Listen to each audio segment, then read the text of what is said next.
this session, we will talk on tool typology and technology.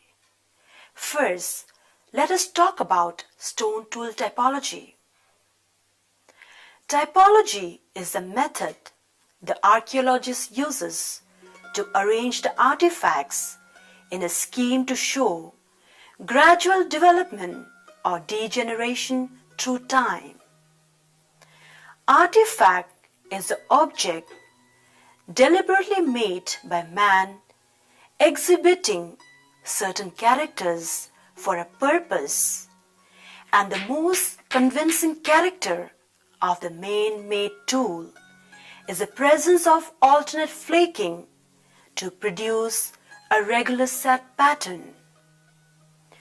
Based on these specific characters, an artifact may be classified as a type.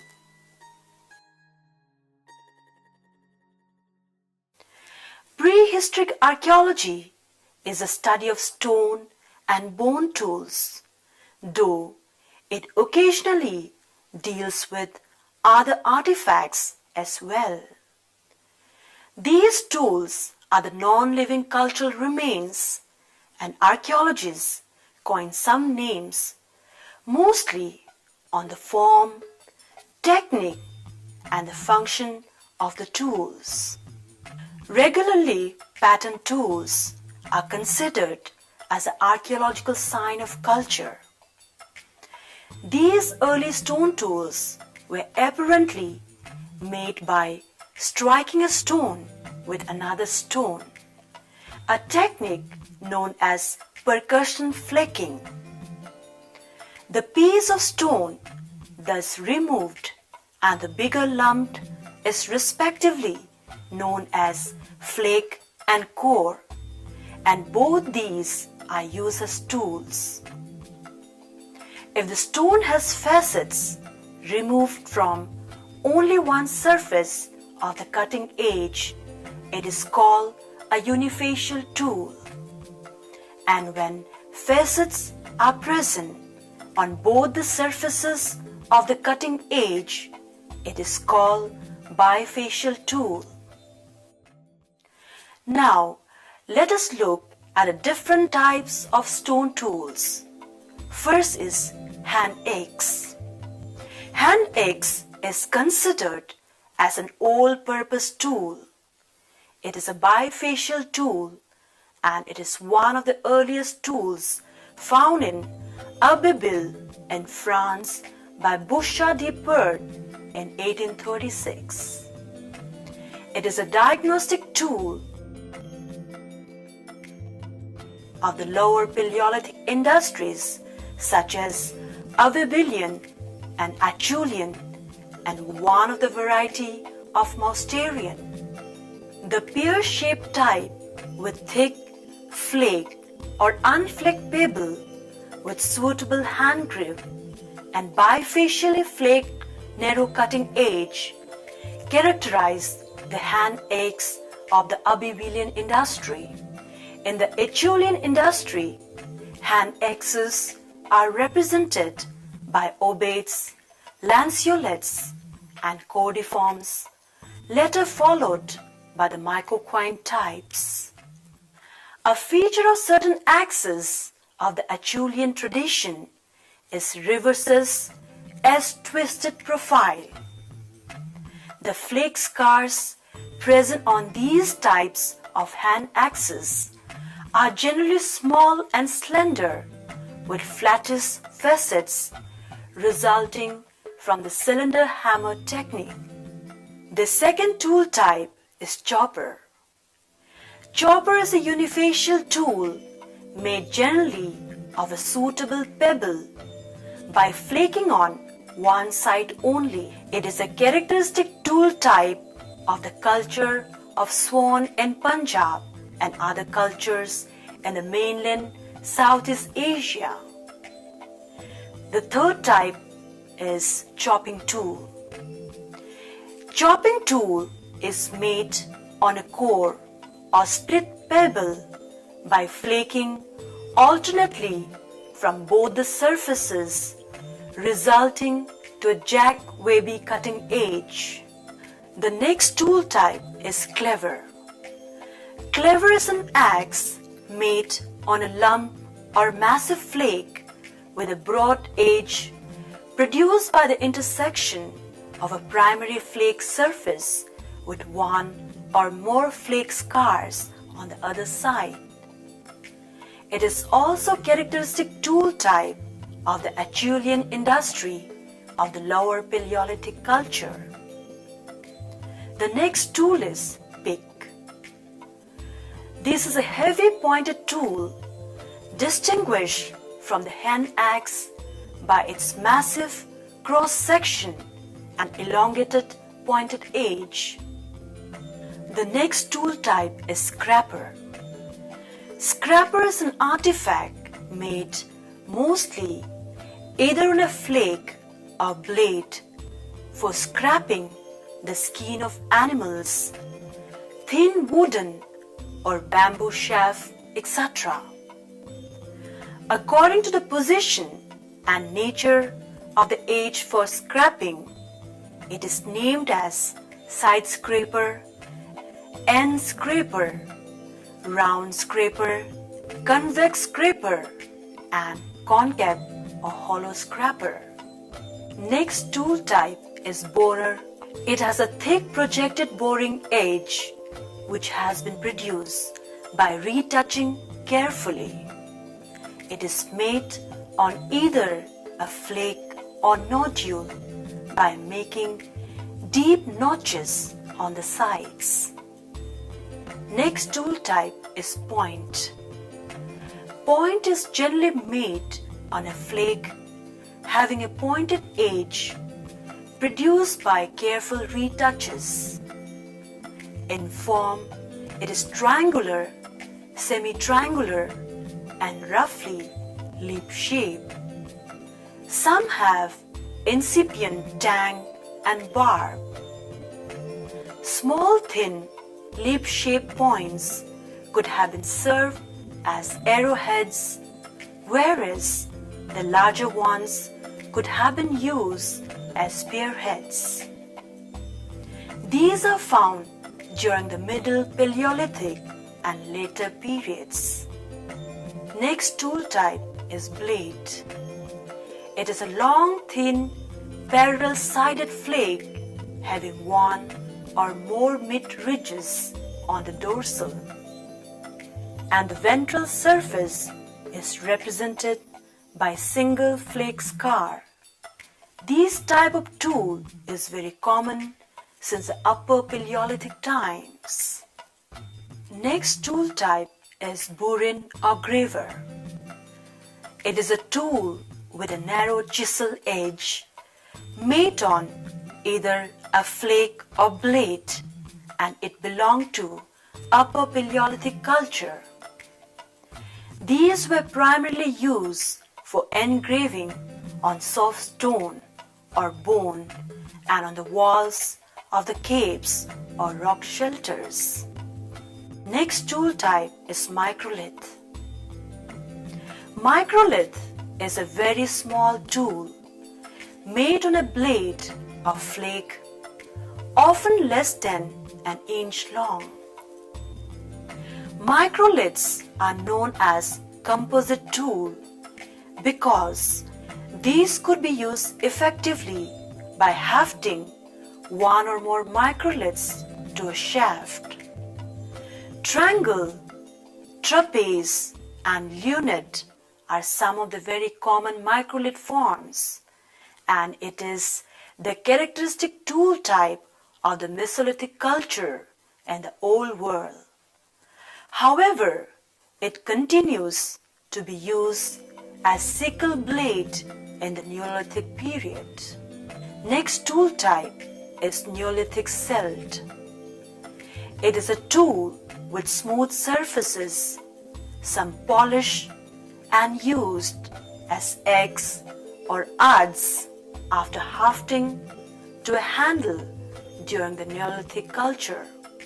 Next tool type is chisel. Chisel is a small, narrow, cylindrical, or rectangular tool with two of its sides tapering halfway down the cutting edge. The butt end is generally thick for hammering. Next tool type is ring stone. It is generally circular or spherical stone tool with a hole at the middle to hold the shaft of the digging stick or mace. Now, let's talk about stone tool technology. We can broadly group the Paleolithic stone tools as core tool, flake tool, and blade tool. The tool made out of the core of a lump of stone by striking flakes to form the desired shape, butt and cutting edge is called core tool. The choppers, chopping tool, hand axe, pick, and cleaver are core tools.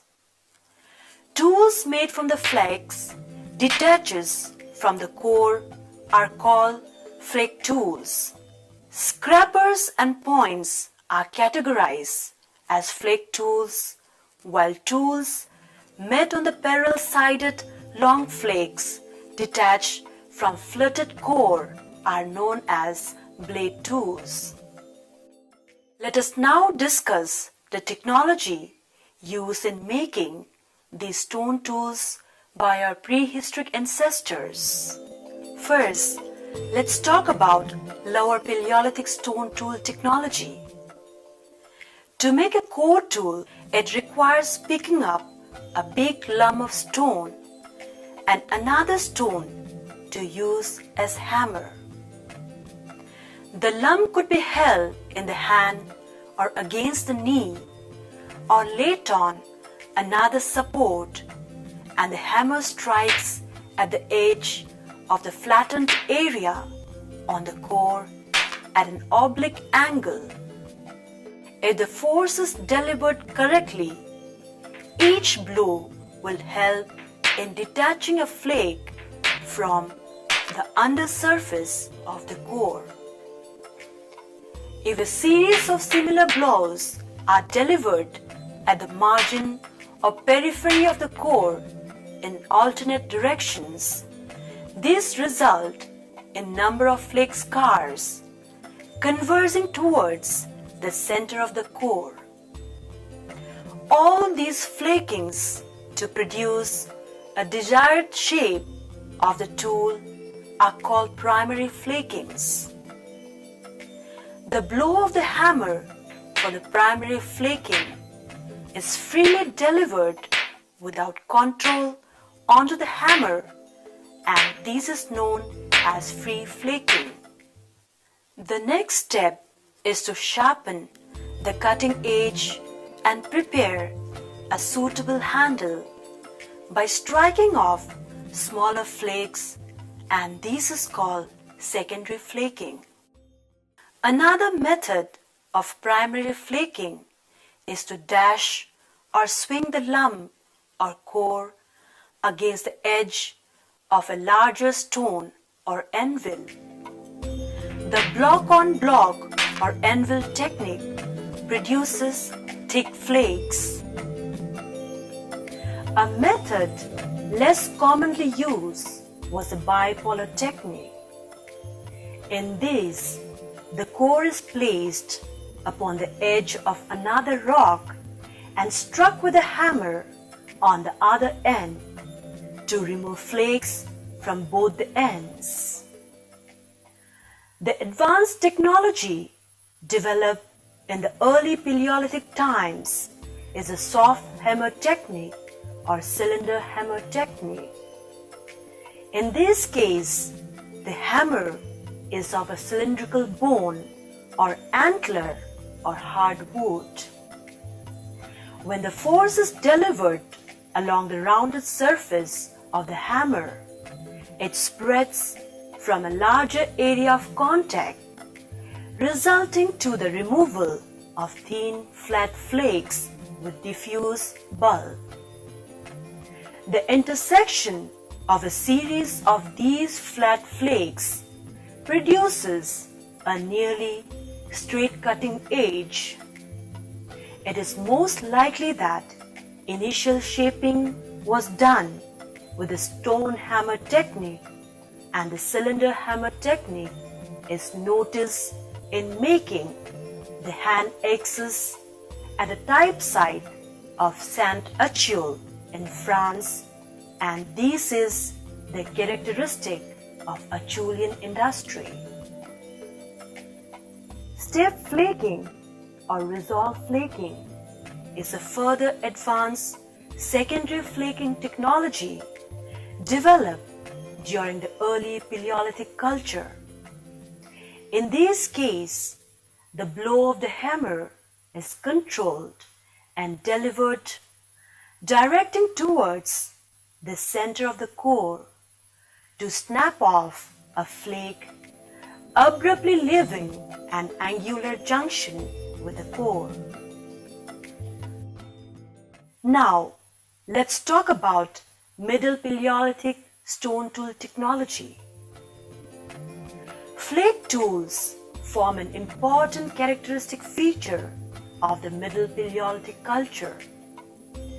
The unusable flakes detach during the process of making core tools are called waste flakes.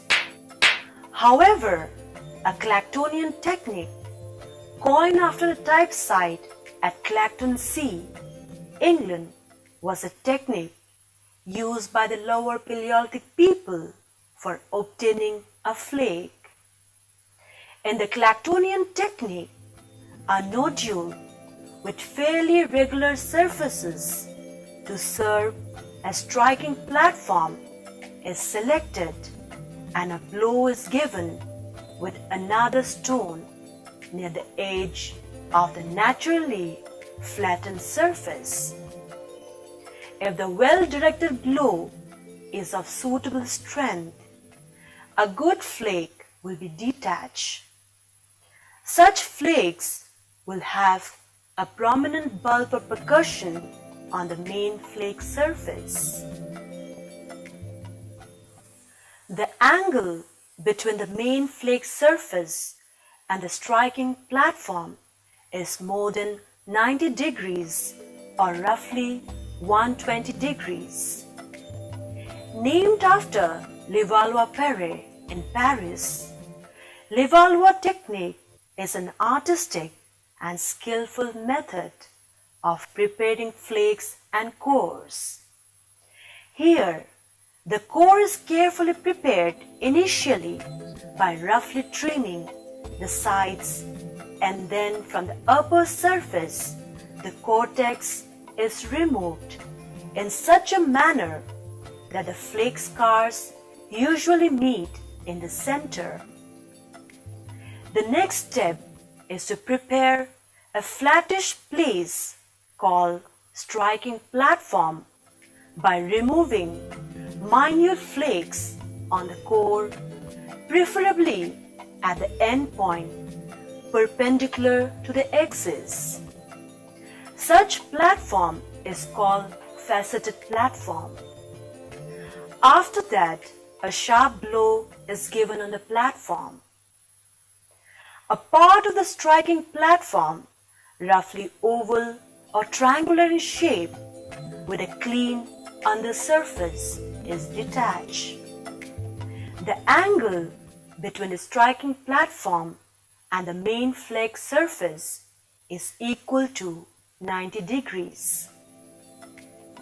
The flake could now be used as a tool, as the margins and the end are sharp enough due to the concreting of the flake scars on the upper surface with a clean undersurface. The core after the removal of an oval flake is called a tortoise core, while the fine conchoidal flake scar would look like belly or ventral surface. Opposed to this elaborate Levallois core preparation is a discoid core or Mousterian technique. For this, a lump of stone or large flake with suitably flattened surface is taken and is flaked around its edge to detach short and broad flakes. The resultant core assumes a circular or dish shape. These flake scars on the core could be used as striking platform for detaching a flake with 2 to 4 truncated flake scars on the dorsal surface. These flakes are of 3 inches long, and several such flakes could be obtained from a single discoid core. It is more economical than Levallois core, as only one flake, about 6 or more inches long, could be detached from the Levallois core. Now, let's talk about Upper Paleolithic stone tool technology. Blade tools are made from the parallel-sided long flakes with at least a mid-ridge on the dorsal. They are the characteristic feature of the Upper Paleolithic culture. For the production of blades, a core is prepared by breaking a large nodule into 2 with a hammer stone. The maker then knocks long, thin flakes from the outside ring, leaving a tapering fluted core. From this core, a series of finished blades could be obtained by striking off one by one in such a way that each includes a pair of the ridges left by the previous round of flaking. Blades obtained by using the direct percussion with a stone hammer are generally broad. However, narrow blades might have been obtained by using punch technique. Microblades and microliths could also be obtained with the punching technique. Pressure flaking technique was developed during the Upper Paleolithic culture to prepare beautiful tools like lip-shaped points. A pointed implement of wood, bone or stone is used for pressing against the edge in a downward or upward movement. This results to the removal of flat flake from the lower or upper surface of the tool. The resultant flake scar is known as fish scale scar. Burin or graver is generally made on blade and form an important characteristic tool of the Upper Paleolithic industries. After obtaining a blade from the fluted core, the maker first snaps off the pointed end and using a wood or antler hammer, he chips the broken end to make a striking platform. By striking with a cylindrical baton, after resting the blade on an anvil stone at an angle, burin facet could be obtained. If a double bevel is desired, the blade is turned over and flaked again. Now, let's talk about Mesolithic stone tool technology. Mesolithic culture is generally characterized by making tools or microblades. Small fluted cores are first prepared using punching technique, and then another series of tiny flake blades across the core are detached with the same technique to truncate with the earlier longitudinal flake scars. Next, The core is fixed on the ground with one end, then the edge of the punch is placed on the flat striking platform near the truncated ridge, and suitable force is applied, resulting in the removal of a microblade. Now, let's look at the Neolithic stone tool technology. Neolithic culture is characterized by the making of smooth surface stone tools, generally known as cells. A suitable piece of stone is being shaped by flaking with a stone hammer.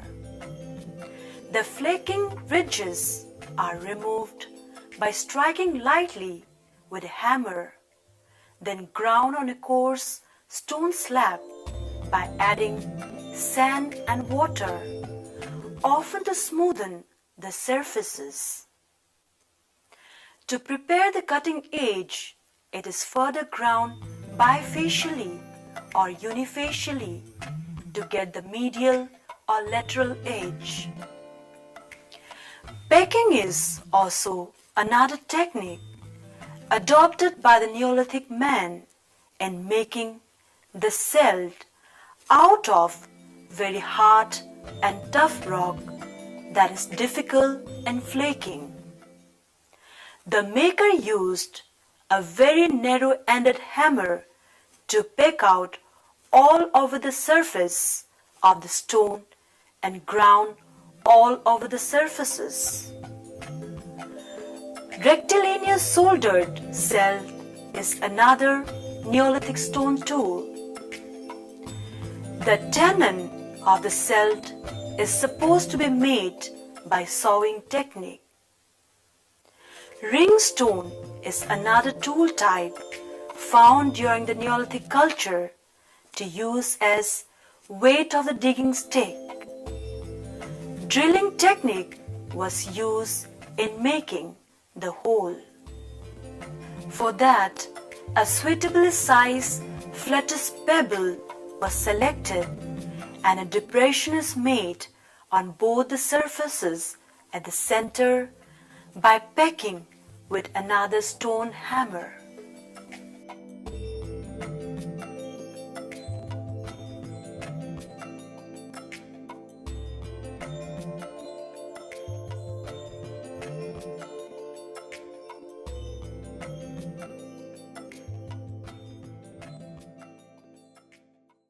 In today's session, we discuss about various stone tool types, and by studying them, archaeologists, anthropologists, and historians who are interested in studying history would be able to unearth the various social, cultural, and material aspects of early man.